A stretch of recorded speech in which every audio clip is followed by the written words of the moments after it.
C'est une passion. À la base, voilà, j'ai construit mes premiers amplis, mes premières enceintes, j'avais 11-12 ans. C'est quelque chose qui m'a jamais quitté. J'ai lu énormément, j'ai rencontré énormément de monde. J'ai fait des salons, j'ai construit voilà, plein d'appareils, j'ai écouté énormément de choses. À la base, l'atelier électronique, c'est d'abord de la réparation de matériel audio, que ce soit hi-fi ou sonorisation. On va réparer de l'ampli, on va réparer de la platine, on va réparer du haut-parleur, de l'enceinte.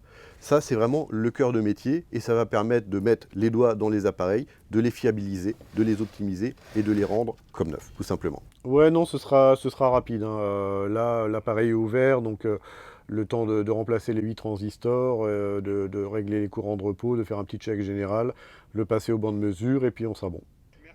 Merci à vous, à très bientôt, bonne journée, au revoir.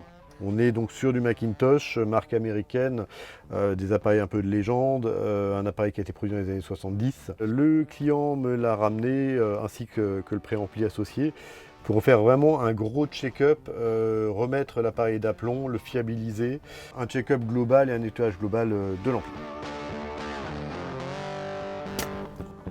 Sur l'aspect réparation, j'ai également réussi à m'entourer de nombreux professionnels en tant que fournisseur de pièces détachées sur des choses un petit peu complexes et sur ce que je ne trouve pas dans le commerce. J'ai également un partenaire qui s'appelle Sébastien Cagny, qui est l'expert de la région de Sarrebourg sur la pièce sur mesure. Je suis là pour refaire les façades d'ampli pour Michael, entre autres, ce que je suis capable de faire. L'idée, c'est de rafraîchir le matériel que Michael restaure pour pouvoir lui donner une seconde vie.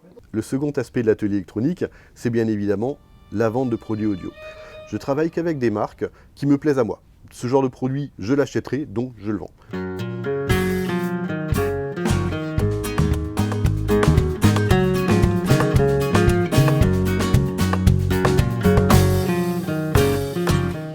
Le but, c'est que mon client sorte de l'atelier avec un produit qui lui correspond et qui le satisfera durant plusieurs années. Je travaille aujourd'hui avec diverses marques, dont principalement en enceinte la marque Ellipson, qui est une marque française, qui existe depuis l'après-guerre, qui est une marque assez fantastique parce qu'ils ont un rapport qualité-prix exceptionnel, et une seconde marque que j'affectionne particulièrement qui est Atome, qui est une marque 100% française, qui est fabriquée à côté de Besançon. C'est une petite PME qui font des produits exceptionnels. Je les distribue maintenant depuis un peu plus d'1 an et toutes les personnes qui ont écouté ces enceintes en sont absolument enchantées. Je distribue également d'autres produits. On va avoir du streamer de chez Wim, qui est un produit qui sont super sympas. On va avoir de la platine et de la petite radio de chez Roberts, qui est une marque anglaise, que ce soit en neuf ou en occasion. Et justement, c'est sur le produit d'occasion où on va vraiment monter en gamme sur des produits qui étaient exceptionnels à l'époque, qui coûtaient une fortune et qu'aujourd'hui on peut se payer. Mais la grosse différence avec des produits d'occasion que vous allez trouver sur le Bon Coin ou eBay, c'est qu'ici les produits sont garantis, révisés.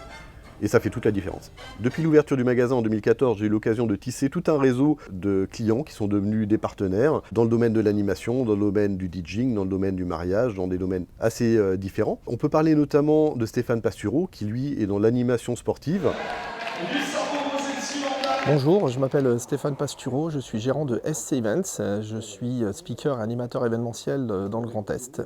Michael a donc participé à l'équipement complet de SC Events, j'ai profité de ses conseils. Ça a été un pari dans le sens où rien n'était gagné dès le départ et il allait falloir mettre en avant ce savoir-faire, communiquer, pousser les gens à me connaître tout simplement, faire découvrir le magasin et ensuite rien n'était gagné sur le fait que les gens suivent. Mais voilà, j'ai eu l'opportunité de tester cette idée qui avait l'air de prendre correctement.